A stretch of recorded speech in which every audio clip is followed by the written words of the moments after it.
ఎండల తీవ్రతతో ఏపీలో భారీగా బీర్ల విక్రయాలు పెరిగాయి. ఎండధాటికి చల్లదనం కోసం బీర్లు తాగేందుకు మందుబాబులు ఎగబడుతున్నారు. గత ఏడాదితో పోలిస్తే 70% బీర్ల విక్రయాలు పెరిగాయి.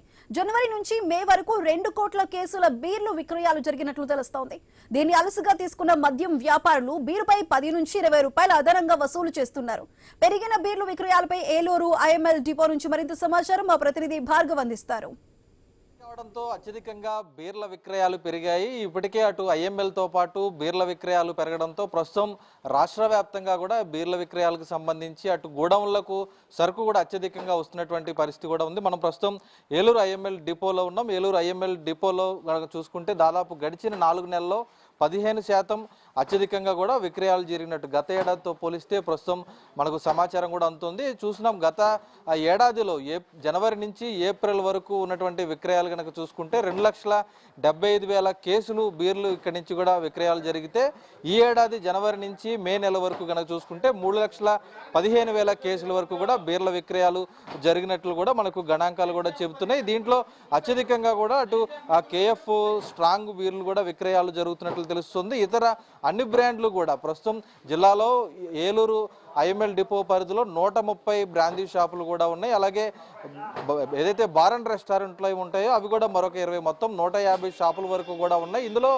సేల్స్ కనుక చూసుకుంటే రాష్ట్ర వ్యాప్తంగా పోల్చినటువంటి గణాంకాలతో ఇక్కడ కూడా అత్యధికంగా ఉన్నాయి. అటు రాష్ట్రంలో కనుక చూసుకుంటే బీర్లకు సంబంధించి దాదాపు గత ఏడాది ఈ 5 నెలల్లో కూడా 1,20,00,000 కేసుల వరకు కూడా బీర్ల విక్రయాలు జరిగితే ఈ ఏడాది జనవరి నుంచి మే నెల వరకు కూడా 2 కోట్లు అప్పుడే 2 కోట్ల కేసులు పైగానే బీర్ల విక్రయాలు జరిగినట్లు కూడా గణాంకాలు చెప్తున్నాయి. అంటే రాష్ట్ర వ్యాప్తంగా ఏ విధంగా ఉంది ఈ సేల్స్ అనేది కూడా మనం అర్థం చేసుకోవచ్చు. అత్యధికంగా కూడా కడప జిల్లాలో ఉన్నటువంటి ప్రాంతంలో కూడా ఈ బీర్ల విక్రయాలు అయితే పెరిగినట్లయితే తెలుస్తుంది. దీనికి సంబంధించి అటు ఎక్సైజ్ శాఖ నివేదికల ప్రకారం కూడా ఈ దాదాపు అంటే 30% ఏడాదిలో జరిగేటువంటి విక్రయాల్లో 30% వరకు కూడా ఈ ఏడాది అప్పుడే పూర్తయినట్లయితే మనకు తెలుస్తున్నటువంటి పరిస్థితి కూడా ఉంది. ఇదంతా కూడా ఎండల తీవ్రత పెరగడంతో ఉక్కబోత పెరగడంతో కూడా ఇవంతా కూడా బీర్ల వైపు యువత కానీ మందుబాబులు కానీ బీర్ల వైపు మరలినట్లయితే తెలుస్తుంది. మరోవైపు కొత్త మద్యం విధానం ఏదైతే ఉందో న్యూ లిక్కర్ పాలసీ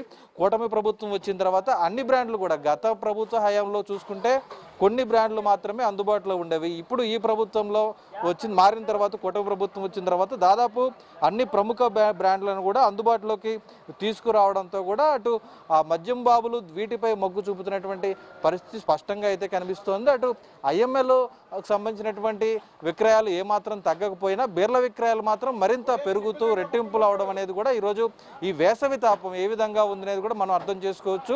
అటు బార్ అండ్ రెస్టారెంట్లు కానీ బ్రాందీ షాపులు కానీ అక్కడ ఉన్నటువంటి పర్మిట్ రూములు కానీ వీటితో పాటు దాబాల వద్ద కూడా మొత్తం బీర్ల విక్రయాలతో పాటు మద్యం సేవించే వాళ్ళతో కిటకిటలాడుతున్నటువంటి పరిస్థితి కూడా ఉంది. ఏసీ రూములు ఉన్నటువంటి బ్రాందీ షాపుల వద్ద ఉన్నటువంటి ఏసీ రూములు ఏవైతే ఉంటాయో వాటిని వెతుక్కొని మరీ మందుబాబులు పరుగులు పెట్టి బీర్ల కోసం ఎగబడుతున్న దృశ్యాలు కూడా ఉమ్మడి పశ్చిమ గోదావరి జిల్లా వ్యాప్తంగా కూడా కనిపిస్తున్నాయి. అయితే ఏదేమైనప్పటికీ ఇక్కడ ఉన్నటువంటి విక్రయాలు పెరుగుతున్నా దాని మీద ప్రతి సీసా మీద కూడా 10 రూపాయలు 20 రూపాయలు అదనంగా వసూలు చేస్తున్నటువంటి ఆరోపణలు అటు మందుబాబుల నుంచి కూడా వినిపిస్తున్నటువంటి పరిస్థితి ఉంది. దాని మీద చర్యలు తీసుకోవాలంటూ కూడా అటు మందుబాబులు ఎక్సైజ్ శాఖ అధికారులను కోరుతున్నారు. పర్మిట్ రూములు పెట్టి అక్కడ కూడా విచ్చలవిడిగా విక్రయాలు ఉండడంతో దాని మీద కూడా ఎక్సైజ్ శాఖ అధికారులు దృష్టి పెట్టాల్సినటువంటి అవసరం కూడా ఉంది. మొత్తానికి అటు వేసవి తాపం వేసవి ప్రభావం అనేది మాత్రం అటు బీర్ల విక్రయాలు అత్యధికంగా పెరిగి ప్రభుత్వ ఆదాయానికి కూడా మరింత లబ్ధి చేకూరే విధంగా మారిందని కూడా చెప్పుకోవచ్చు. ఇది ఇక్కడ తాజా పరిస్థితి. కెమెరా పర్సన్ చంటితో భార్గవ్, ఏలూరు నుంచి.